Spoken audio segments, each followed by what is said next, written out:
Alhamdulillah, loan saya telah diluluskan. Alhamdulillah, personal loan saya telah sedih dah tengok orang yang berhutang ni.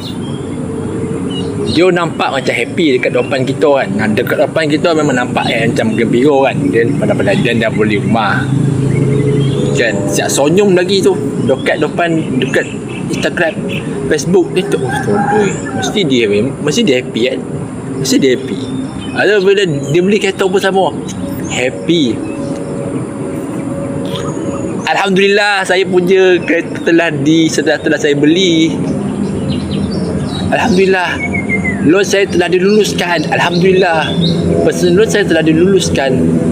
Bolehlah saya berkahwin.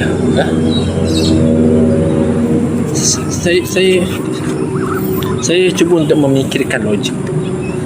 Dan sampai sekarang taklah saya menemukan jawapan, melainkan kekeliruan, kepeningan dan juga kealpaan yang leka dengan dunia.